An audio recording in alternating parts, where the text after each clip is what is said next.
Following program was provided by a valued member of our local community. Rogers TV is proud to support local producers and share local voices, ideas, and opinions. For more information, please visit our website.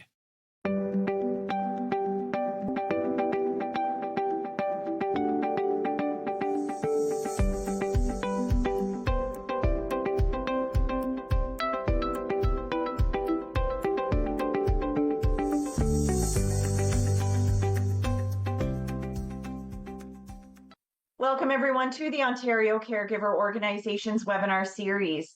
These webinars bring together caregivers and subject matter experts to explore topics of interest to caregivers. We do this to support and engage chosen family, friends, neighbors, really anyone who's taking care of someone else. My name is Katie Muirhead, and I'm going to be your moderator for today. And before we begin, I'd like to take a moment to acknowledge the lands that we're on today. While we meet on a virtual platform, I'd like to take a moment to acknowledge the importance of the land which we each call home. I'm joining you from the city of St. Catharines in the Niagara region, which is the traditional territory of the Haudenosaunee and Anishinaabe peoples. This territory is covered by the Upper Canada Treaties and is within the land protected by the Dish with One Spoon Wampum Agreement. Today, this gathering place is home to many First Nations, Métis, and Inuit peoples, and acknowledging this reminds us that our great standard of living is directly related to the resources and friendships of Indigenous peoples. If you'd like to learn more about the lands that you're joining from, you can find out more at native-land.ca. Our webinar today is called Understanding the Progression and Stages of Dementia. Receiving a diagnosis of any form of dementia can be distressing for both the individual diagnosed and their caregivers.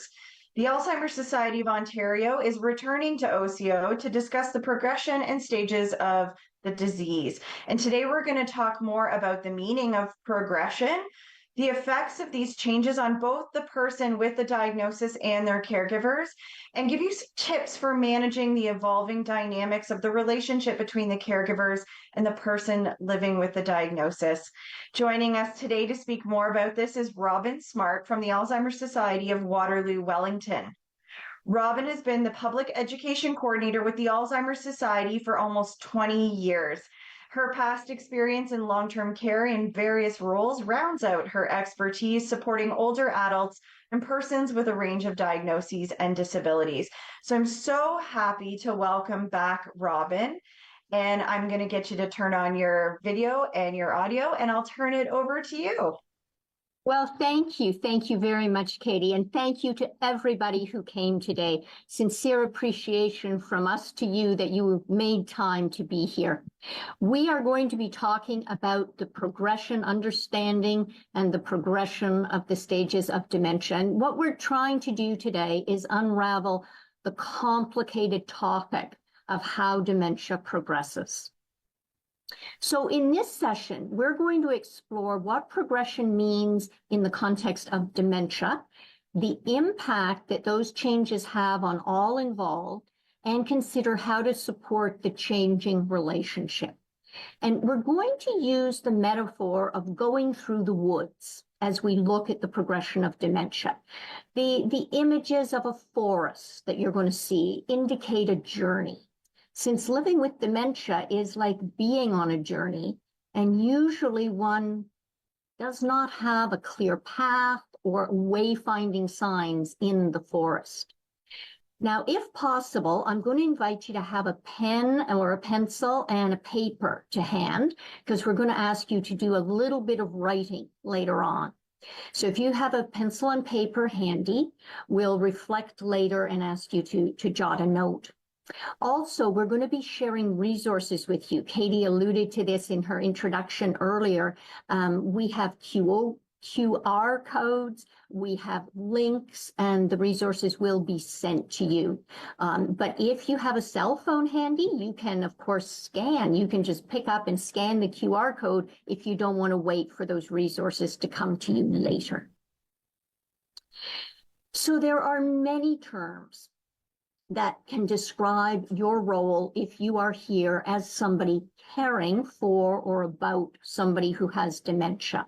You might call yourself a caregiver or a carer or a care provider or a care partner. There are many terms.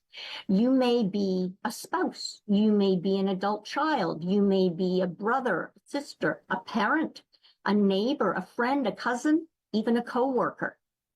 You may be involved in the physical, the financial, and or the emotional support for someone. You may live with that person, or you may live in the same town, or perhaps you live in a different province or a different country. Whatever your role, wherever you live, whatever your relationship, you all have something in common today. Someone that you know or are interested in is living with dementia. So whatever you call yourself, you're here because you care. And I want to thank you again for making that effort to come today.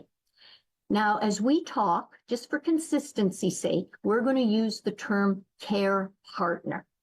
And I really want to remind you, it says it on the slide, and I know you all can read, and you've probably read it already, but I'm going to repeat it because it bears repeating. When you have met one care partner, you have met one care partner. That is true for people living with dementia, and that is true for people caring for people with dementia. So the journey of dementia will be different for each person involved. The person living with dementia, their care partners, their family, their friends, they're all on the journey, and yet they're experiencing it in their own way. This journey of dementia, it's not one of clear direction or clear timelines. There will be moments of steep climbing. They're difficult and possibly unstable footing at times as you go. There will be moments of peace and maybe chances to catch our breath. For some parts of the journey, you are alone. And for others, there are times of camaraderie and you might meet others along the way. But dementia means that as you go on this journey, the person who has the diagnosis has a brain that is changing and failing, and they are experiencing a variety of different symptoms. Now, the symptoms may include memory loss, language problems, maybe personality changes. Basically, the brain with dementia is just not able to function as well as it once did. And there are many different diseases that cause the symptoms of dementia.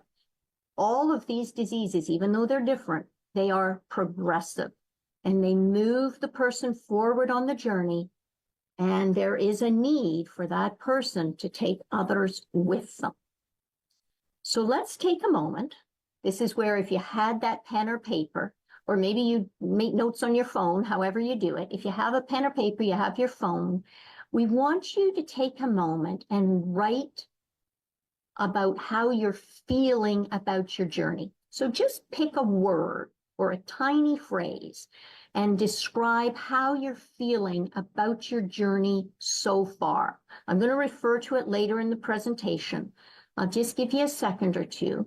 Just invite you to write down for yourself. I'm not asking you to share it, but write down for yourself a word or maybe a tiny phrase that describes how you're feeling about your journey so far. Okay. So let's talk about the journey of dementia.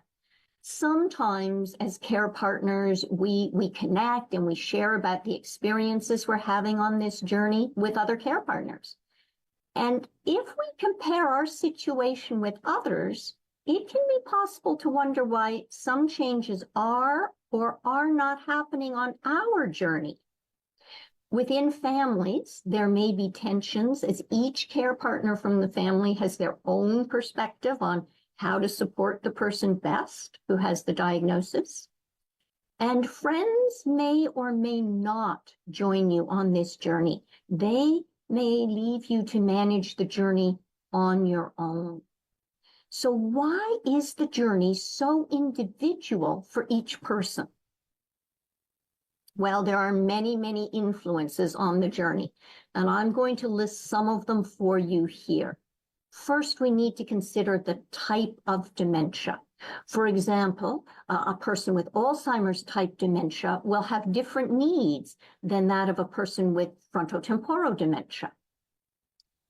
The age of onset. A 61-year-old will likely be physically more robust than a 91-year-old.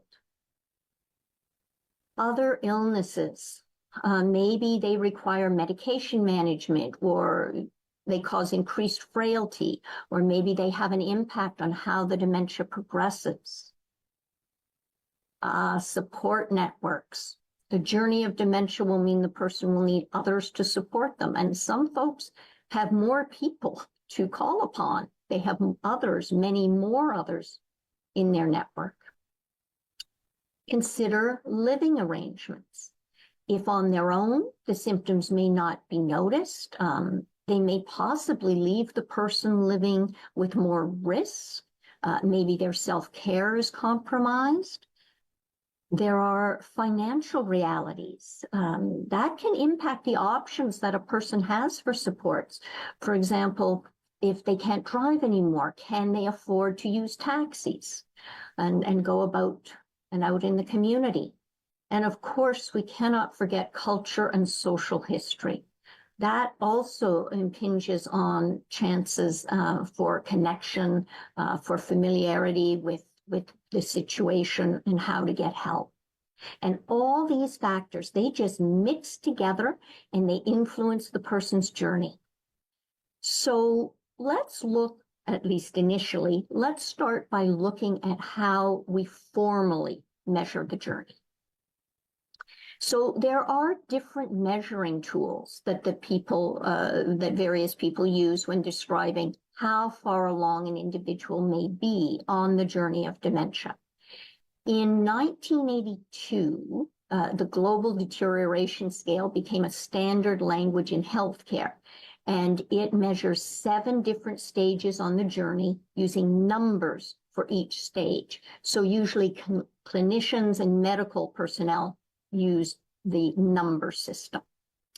There is a woman that you may or may not have heard of. Her name is Teepa Snow, and Teepa is an occupational therapist. She's a dementia care specialist, and she really wanted to promote a more positive focus on the journey. And so she has staged the journey using precious gems as her way of explaining the changes and the places people are at, diamonds and rubies and sapphires, etc. Now, the Alzheimer's Society of Canada uses the phrases early, middle, or late. Sometimes mild, moderate, or severe may be used as well. Regardless of whatever system is used, what's important to understand is that the journey of dementia will progress. As this is a presentation from the Alzheimer's Society, we're going to use the language of early, middle, and late. And you need to know that these are not discrete and separate stages. They blend together. It is a continuum from early through middle into late. So let's use that language, early, middle, late, and I'm going to try to map out for you how it might look. So on this chart right now, you can see that time is measured along the bottom. And there's no indication of how long this time is. This is just showing the concept of time moving forward. It's not a measurement itself. There's a little arrow there, right? It's just time moving forward.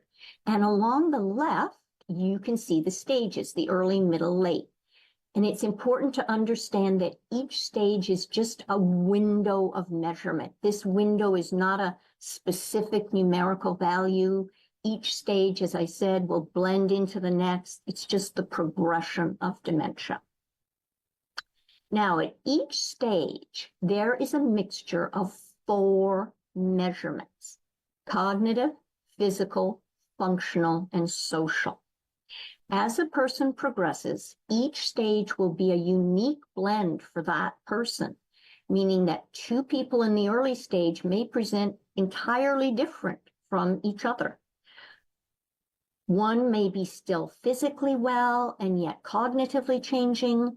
Another person may not look like they have much cognitive change yet, but socially they're really struggling. The consistency amongst them is that all journeys of dementia do experience cognitive change. The uniqueness of the journey is how the cognitive change affects the other three, the physical, the functional, and the social. So there's always cognitive change, and how each individual's very individual cognitive change plays out will affect the other sections. So what we're going to do is we're going to look at three different individuals on their journey. And I want to show how differently their mixture for these different components influences their journey. You can see within the window of each stage that each person is at a different level within that stage. So really, you take away that everybody is different. Everybody has a unique journey. Everybody has an individual journey, even if they have exactly the same diagnosis. So let's dive a little deeper into the four parts, the four skill sets of the stages, just to have a better understanding of what they mean. So cognitive skill sets, that's about thinking abilities. Your brain, thinks for you. There is no other organ in your body that thinks for you, only your brain. And so the skills measured in this section are the ability to create and access memories, the ability to focus, and the ability to orient oneself in time and location. They also measure language and communication here under the cognitive part. Now, next, we're going to look at physical. So the physical skill set measures the ability of the brain to tell the different body parts to move. That's known as motor planning. So physically, it measures how the body moves. Is it coordinated? Are your actions fluid? Can the person do what's needed? And balance is measured here as well. The autonomic system, which are things that the brain helps control, like your heart rate, your blood pressure, your respiration, your digestion, and sexual arousal, they're found here under the physical category as well. Now, when we talk about the functional skill set,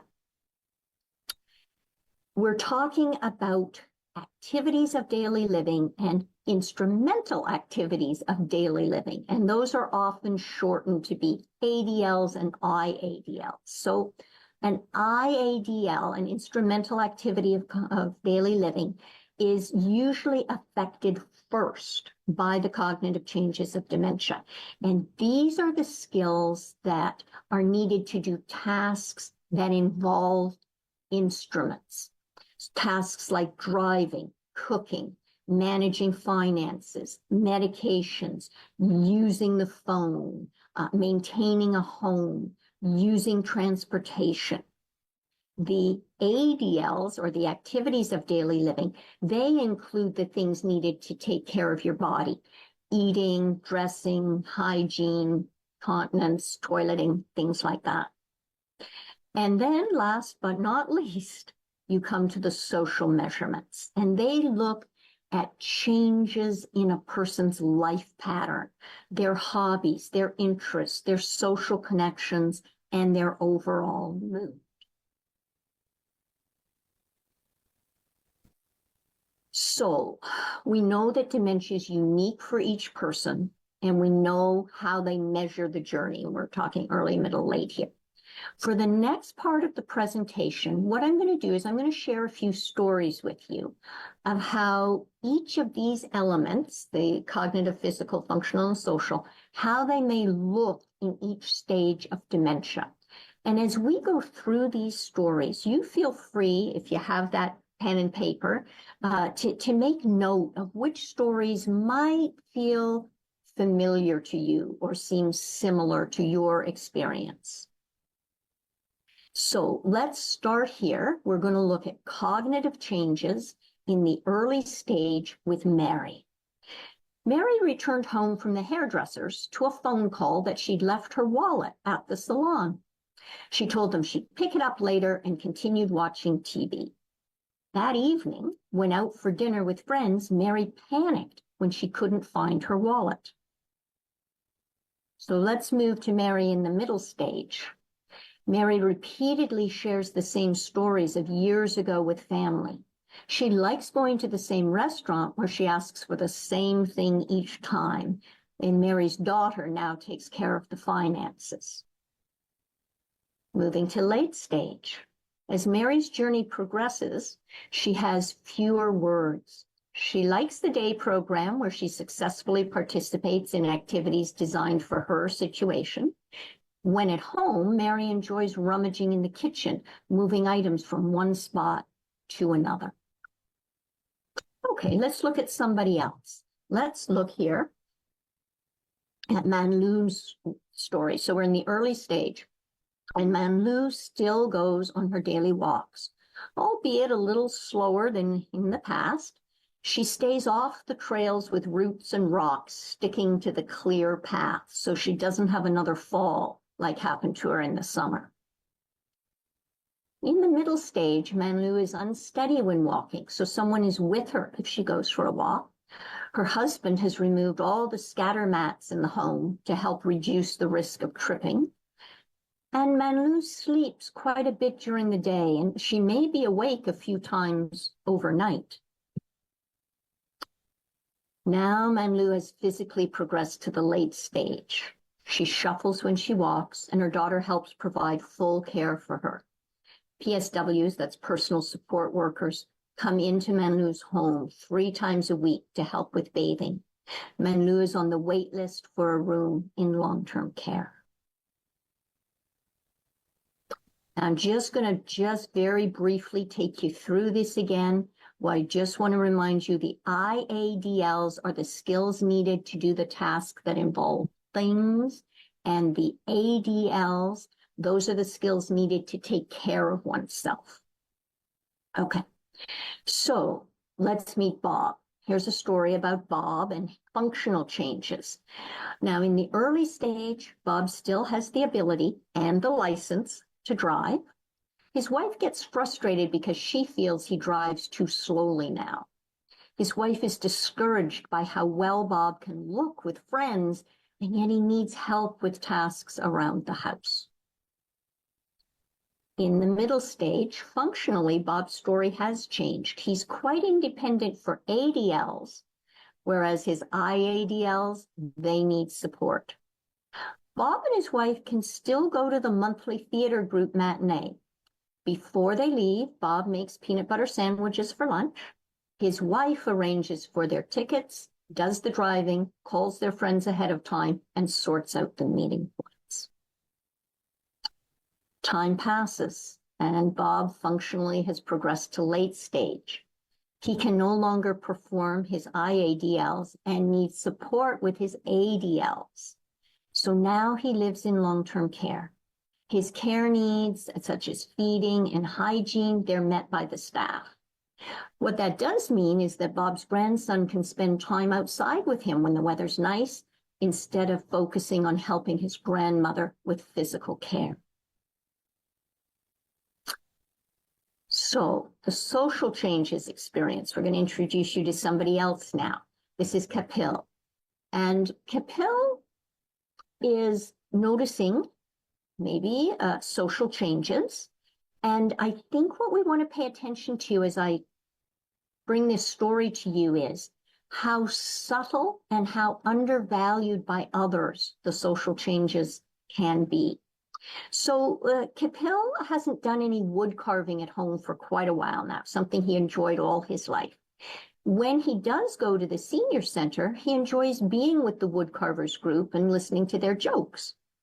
Other than attending less often and a little bit more quiet, no one has noticed any changes. Note, he doesn't carve, but he enjoys hanging out. But the other folks haven't really picked up on that. In the middle stage, Kapil's wife now takes care of all the details for organizing family gatherings. To help Kapil cope with the noise, she invites fewer people over at the same time and for a shorter amount of time than in the past. She makes sure there's a quiet room where Kapil can go if things get too overwhelming. Now, in the late stage, Kapil spends his days at home, mostly in front of the television. He does not initiate conversation, so his wife arranges for respite care into the home. The home care workers are able to get him moving and doing a few little activities, different activities. So you've met a few folks now. You've listened to some stories. You may, if you like, type into the chat. Maybe this is a good time for you to do some sharing. Feel free to type into the chat your thoughts about them. I want you to consider a couple of things, and you're under no obligation to share your thoughts. You can just go on making private notes for yourself if you like. But did any of those stories feel familiar to you? You know, many caregivers experience similar situations. So, you know, did any of those stories resonate with you? You can just type that into the chat. And the other question I have for you is, did any of the stories help you become more aware of the changes that maybe had or hadn't been considered before? Sometimes change is so slow, it's hard to recognize it's happening. And sometimes we just focus on the cognitive changes. So if you want to share, you can type that in. While you're sharing, I want you to think about a great resource that we have. And again, we've got the QR code on the screen for you. We've got the link at the bottom. You'll get these slides, and I know that it will also go up in the chat box for you. But this resource from the Alzheimer's Society of Canada is a brilliant resource. This is what you probably want to really set aside some time to look at. This is called a landing page. It's a landing page, and it links you to full explanations and printable resources for each stage of dementia. It's got an overview, early stage, middle stage, late stage, and even end of life. And the great thing about these resources is that they're written so they're easy to read, and they're extremely practical. They look at what the changes are, what the person might want to do about them, what the care partners might want to do about them. So I would encourage you to look at this page when you get some time. The other thing that I want to do is I want to, because we've been looking at the journey of dementia from the perspective of the person living with the brain changes, I want to help you look at it from the care partner's experience. So the next few moments, what I'm going to do is share with you some quotes from people who attend the same support group. So here's a quote. She mentioned going out with her husband. I can't take my wife anywhere in public for fear of what she might say or do. Now, that was a quote from a man taking care of his wife, and she had early stage FTD, frontotemporal dementia. Her husband can still bathe himself. Mine gets lost trying to figure out what to do in there. Now, both these women are supporting their husbands. They're both in the middle stage, but you can see that they're having different experiences. Others are upset with repeated questions.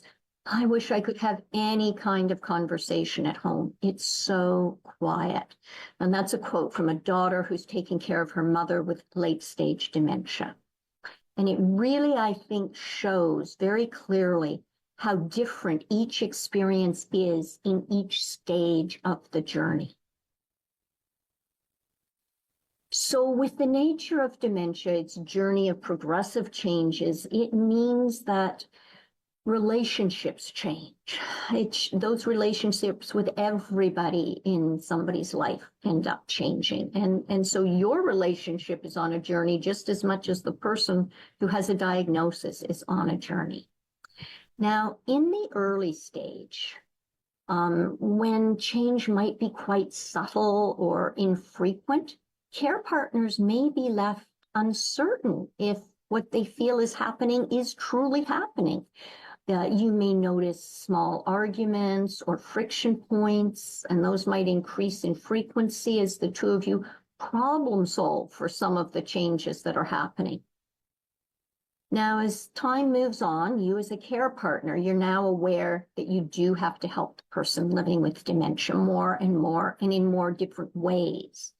Things that they are no longer able to do may fall on your shoulders, leaving you to figure out a new skill set that you might not have had in the past. And while you're trying to support someone who is different than they were before. In the late stage, care partners will ideally shift their focus slowly back to themselves as care is now hopefully shared with others, be it family, volunteers, paid staff. The changing relationship dynamic, it's a balance. It's a balance of grief and acceptance. Being a person who supports someone living with dementia means grieving emotionally while in the midst of taking on a new role. This can be the hardest part of being a care partner, this emotional shift that needs you to emotionally progress with the dementia versus trying to keep things as they once were.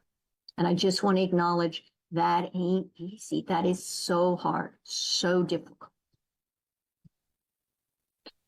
So I want you to think about sort of the 24-hour relationships, some common experiences and feelings that care partners may have at different stages of the journey with friends, neighbors, community acquaintances.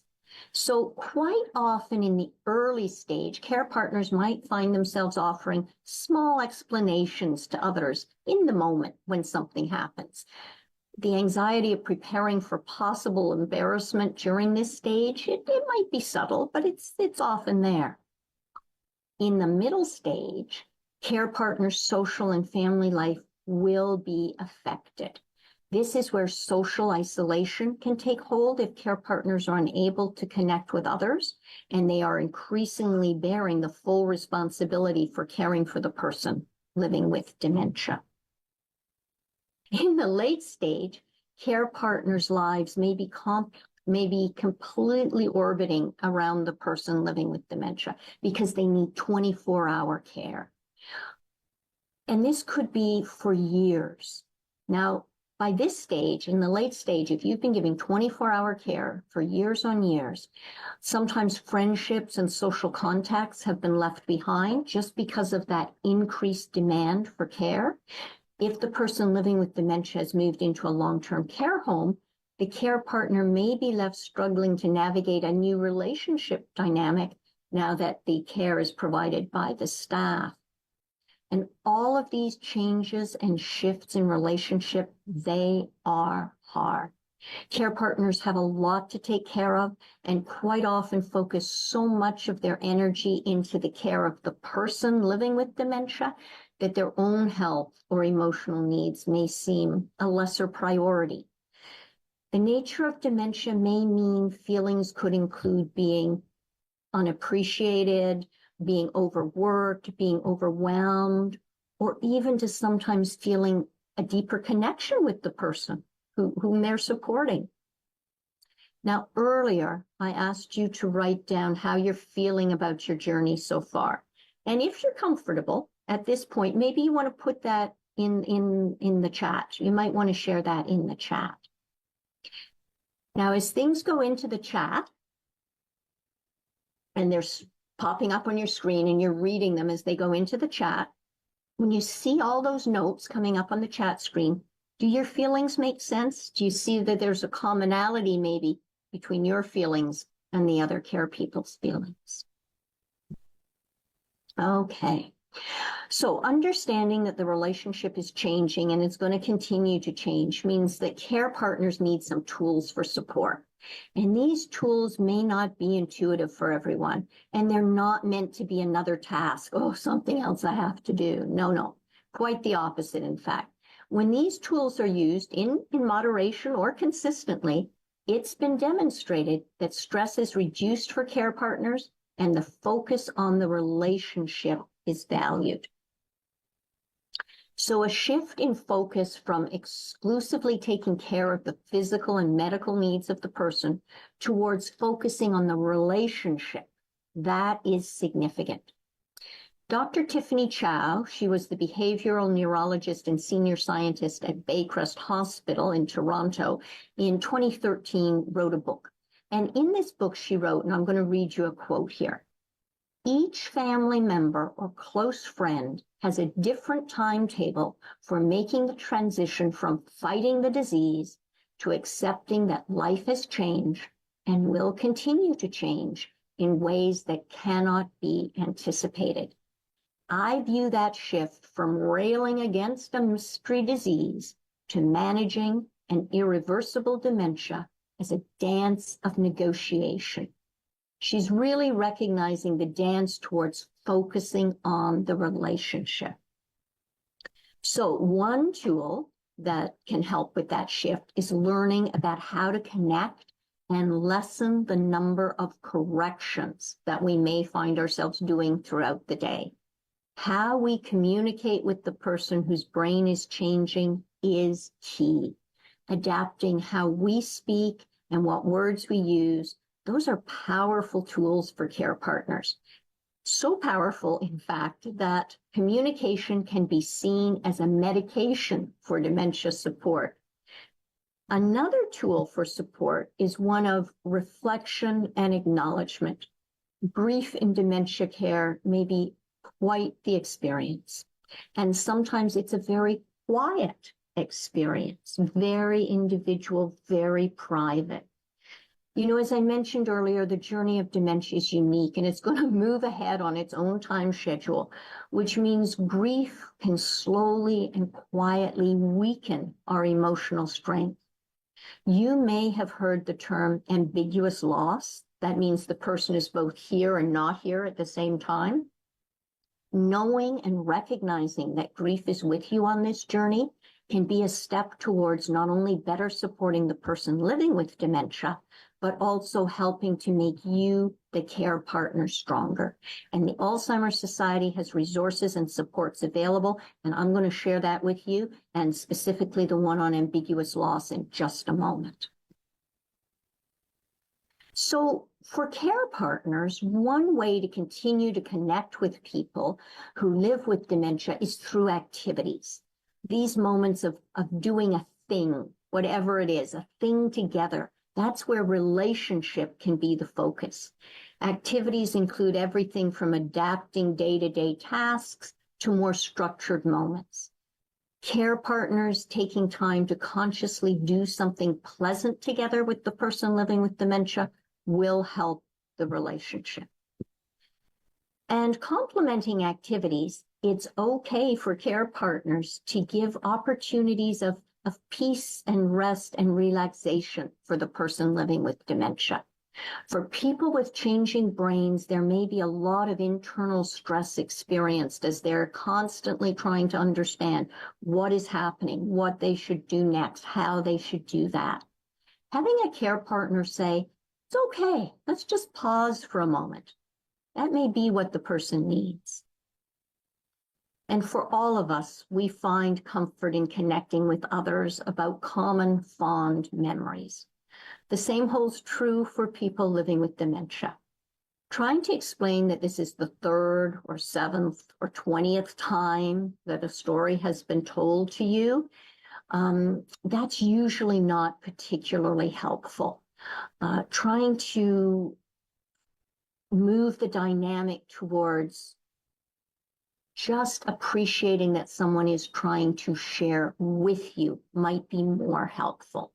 It's getting away from what's right and what's wrong. You don't want to leave hurt feelings for anybody. It's finding a way for care partners to repeatedly listen to those stories and allow the relationship to focus on the interconnectedness, the conversation, the sharing. You want to focus on the relationship, not the reality of how many times the same story has come up. So tools for support are ones that are going to help, and yet they're not a recipe. Sometimes they're not accessible. Maybe you're tired or other people are involved with this journey and they have their own agenda. And when things aren't working, maybe the 3 R's are something you can try. So the first R is recognize. Recognize the emotion the person is having. State what you see or repeat their statement back to them. You're upset about not being able to go out. Just as an example, you don't ever have to promise somebody a promise that you can't keep, but you want to show them that their perspective is important and they need to be heard before they can move on to another thought. So first, you recognize their emotion. Secondly, you reassure. You say whatever's right in the moment. You'll help them. You'll stay with them. You'll look into them. You'll figure it out with them. Again, this collaboration. You don't, again, have to promise things you can't keep. You want to show them that you're with them and that it can be dealt with and it's not insurmountable. And then you might want to move on to redirect. Sometimes the person living with dementia gets stuck. They get stuck on a loop. And redirection allows you to change the focus. You can gently redirect their attention. Let's grab a bite before we leave, or we do something, or you can change the topic. If you're going to try these 3 R's, and I recommend strongly that you do sometime, you've got to do them in this order. If we jump to redirection, it's usually not very successful. I mean, you can imagine it. If somebody tried to distract you while you were super upset about something, you'd just come back to the same topic that you were upset about. So recognize the emotion, reassure them, and then try to redirect. So I'm going to bring us back to Dr. Tiffany Chow for just a minute, and I'm going to have a look at tools for support. This is our final look at tools. Whichever tool you may consider trying or keep on doing, the purpose of these tools is to always focus on the relationship. This journey of dementia, it can be a little easier if the relationship between you and the person you're supporting is about moments of togetherness, ones you can look back on with fondness. I remember an adult daughter sharing that even though her father in late-stage Alzheimer's would often not finish his dinner at the table, that then spending time with him rummaging through nuts and bolts in the garage while snacking on bananas and cookies, it's a memory that she always cherishes. She focused on the relationship with her father, spending time with him peacefully versus trying to redirect him to eat at the table. And so as care partners, we really need to help the person living with dementia to feel safe. They need to understand that you are a safe person in their life, that you are someone they can turn to, and that will reduce anxiety and promote peace of mind for everybody involved. That they can feel comfortable. That may be by maintaining familiar routines and spaces, because helping people feel comfortable reduces confusion, supports a sense of well-being. You may need to have a sense of control. As adults, we've learned to make decisions in our lives, and wherever possible, this should continue. And they need to have minimal stress. As care partners, we may be trying to do it all. Let go of perfection. It's going to wear you out. Some tasks can wait. Be with the person and take time for yourself. And allow the person living with dementia to experience pleasure. Both care partners and individuals with dementia need opportunities for enjoyment and connection. So I referenced some very practical tools for you. This is the booklet on ambiguous loss and grief in dementia. And it's common, it's frequently unrecognized as part of the care partner's journey. And this is a resource designed for easy further reading for you. I'm also going to bring to your attention this booklet. This is called A Handbook for Care. It's approximately 40 pages. I hope that doesn't overwhelm you. It's written to be very user-friendly, and it offers care tips and strategies. It's mostly focused on the middle stage of the journey. Now, you can print it directly from the Alzheimer's Society website, or you can contact your local Alzheimer's Society, and they might have copies available for you to pick out or to mail out to you. So I want to talk a little bit about relationship dynamics because we're getting near the end of the presentation. And so what I want to do is I want to, on behalf of those who can't or don't, I want to thank you. Dementia is a hard disease to have. It's full of fear and confusion and frustration and anger and depression and anxiety, and there are continual losses as part of the journey. But dementia is also a hard disease to get along with sometimes. You get limited thanks. There might be resistance to help. Changing abilities are part of your journey as well. So what you do every day as a care partner, it's vitally important. And I sincerely thank you because I, not only as a professional, but as a personal care partner, I know that what you do makes a difference.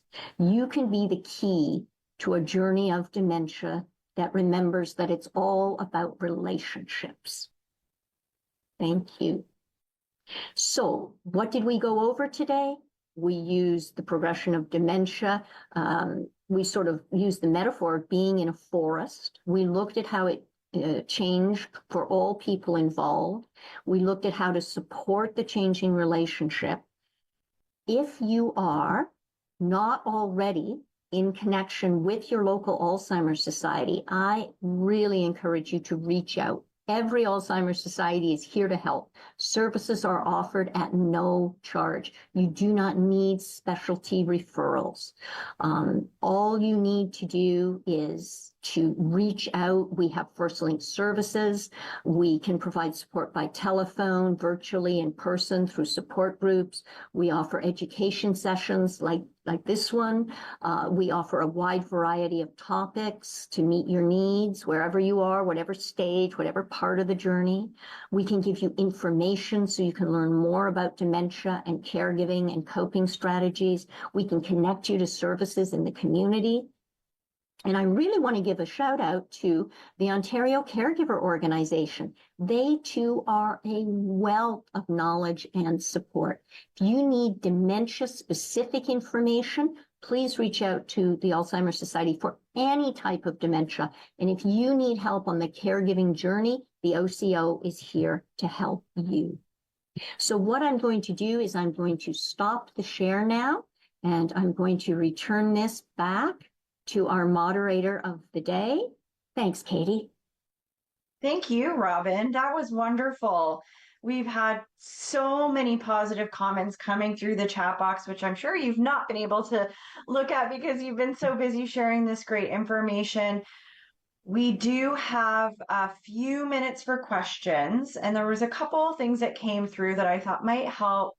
It might help our group come back to some of this. And one of the questions that I'm going to sort of combine, because it came through for a few folks, is the first stage, so, or maybe even backing up before the first stage. What do we do if we are wondering about dementia, or we're not sure, maybe for ourselves or for the people in our life? Do you have some quick tips in terms of that first step? If somebody, raises an eyebrow or reflects a little bit on, I'm forgetting lots today, or is this part of my aging? Is this something that I need to get looked at? And I know the Alzheimer's Society has a huge amount of resources and supports for that. So I'm wondering if you can speak to that really quickly. That's a great question. Thank you to whoever put that into the chat. Folks, that's a scary time to be in, and it's a difficult time to be in because dementias progress very slowly. They start insidiously. Usually, if there's a little red flag or a little concern, it can be explained away. They were tired, they were sick, there was a reason. I would suggest you do the following. Every time something makes your stomach flip with worry, make a note. Jot down what it was, when it happened, some circumstances. Start making notes. The other thing I would do is I would immediately be in touch with your local Alzheimer's Society, or just go on the web and look on the Alzheimer's Society page for the possible warning signs. There are 10 possible warning signs. This is not diagnostic. This is just maybe to give you an idea of whether you should be concerned or not. The measuring stick for those 10 warning signs is, does it interfere with your ability to function on a daily basis? Because we might all recognize ourselves in those warning signs. So is it starting to interfere with your ability to function? And the other thing I would strongly recommend is that you go online, look up our pages about getting ready to go for a doctor's appointment, but go and get it checked. Because maybe somebody is forgetful or having confusion for what they call an acute situation, a medical underlying problem that can be fixed, can be solved. Maybe there is something going on that we are not aware of that is causing the confusion. And if it's fixable, you want it fixed ASAP. That is the shortest version I can give you. No, that's great. I know that there's a lot more that you can provide. And I encourage folks, if this is something you're worrying about for yourself or someone else, that to connect with your local Alzheimer's Society. There is such a wealth of information and resources and really helps guide you through step by step the things to think about as a caregiver or as a person who might be concerned about this for yourself.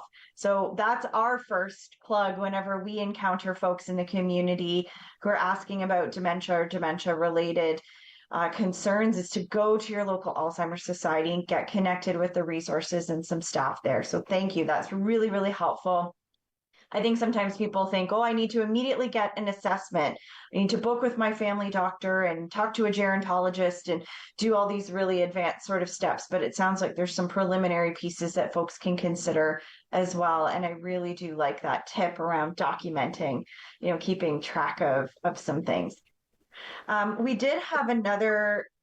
Oh, so there was a follow-up question that came in related to that around cognitive decline versus other items that's a benchmark for Alzheimer's or dementia. So is there sort of a difference? Is there a benchmark or some key indicators that you can touch on that folks can think about? Obviously, as we age, there is some changes in memory, changes in sensory experiences. We tend to be a little bit slower. I really think the measuring stick is whether people are able to continue to function independently. That would be the measuring stick that I would use. When you are concerned about somebody, is there a physical reason they can't do something anymore? Is it due to, I don't know, they have vision issues, they're not hearing anymore? It's not that they're not clear in their cognition, is that they never heard you in the first place. So how could they remember what you said? So always I recommend a physical check. Have they had their hearing assessments? Have they had their vision assessments? Have they been to their annual physical with the doctor? What's their nutrition looking like? What's their sleep hygiene looking like? Are there other reasons that could be underlying causing the confusion? And if not, then I would pursue looking at a medical workup and seeing just what the situation is, because you always want to know what you're dealing with, and the sooner you know, the better, in case there are steps that you want to take. Great. Thank you so much. We had some other questions come in, and certainly it's something that I've encountered out in the community, and I'm sure you have as well, Robin, around the challenges of caring for people when maybe your relationship with that person isn't great to begin with.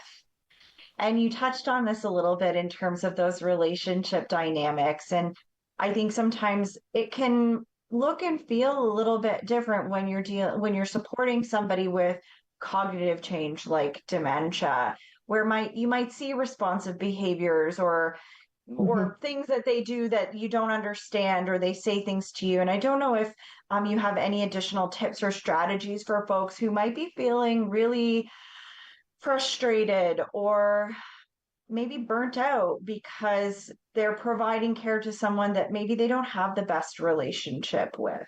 Yeah, I mean, it's a brutal situation to be in, to be a care provider to start with for somebody with dementia, because it's a constantly shifting, constantly changing situation.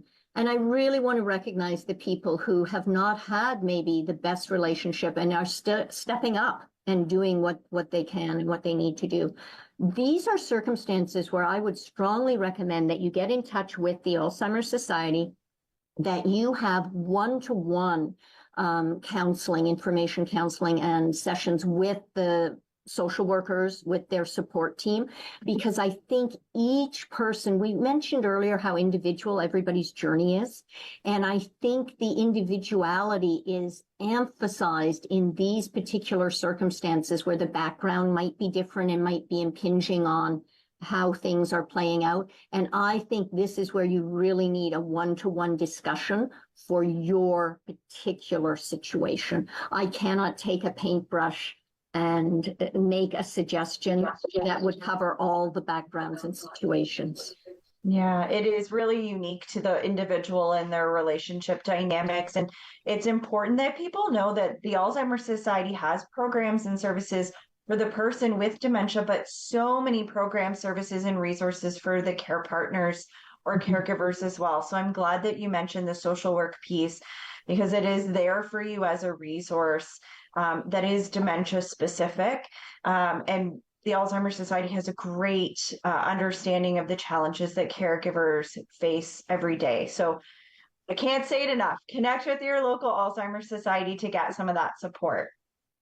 We have 2 minutes left, but I want to fit in one other question because I hear this often in the community, and I feel like you're going to have a great response to this. So, what about family history? So, there's a lot of questions around, well, my mom had it, my genetics Nana had it. Is this, does that mean I'm more likely to get this? Let me put your minds at rest, folks. Take a deep breath, because this is good news answer. When we're looking at Alzheimer's disease, it is exceptionally rare to inherit Alzheimer's disease. There is a form of inheritable FAD, familial autosomal dominant, but it is something that is less than 5% of all the cases worldwide, and it strikes early. It comes sometimes in your 30s and 40s, very early onset. And it's a 50-50 chance if your parent had the gene, but it's so rare. Most cases are sporadic, and they tend to happen after the age of 65. They can happen before, but they tend to happen after 65. Age actually trumps family history. The biggest risk for developing dementia is age. Age is after age 65, every 5 years, your risk of developing dementia doubles. So age is definitely your biggest risk factor. If you want to reduce the risk of developing dementia, it is never, ever too early or too late to start taking on some brain health concepts. Really, what we put in our bodies, what we eat, what we drink, how much sleep we get, how much exercise we get, how much cognitive challenge we get, these are things that make a difference to how our brain can withstand the challenges of aging. And so we really want to take brain health on, because they say that if you delay the onset of dementia by 5 years, you'll cut the number of cases in half. 50% would never happen. So don't be worried about your folks having it. Be concerned about, what am I doing to help keep my brain healthy? Put your energy there. And again, the Alzheimer's Society has tons of resources, and that is the focus for Alzheimer's Awareness Month this year. Brain health, brain health, brain health. Wonderful. Thank you so much for that. I get it all the time. And I wanted to put it out to our audience today that there's a lot of different considerations when we're talking about diagnoses of dementia or dementia-related conditions. So thank you for clarifying, and that's taken us just over the 1 o'clock hour. So I want to thank you, Robin, for joining us again today to share more about the stages and progression of dementia. Your careful and thorough review of this topic was so meaningful and supportive to those watching this talk. So thank you so much for joining us again today. Thank you.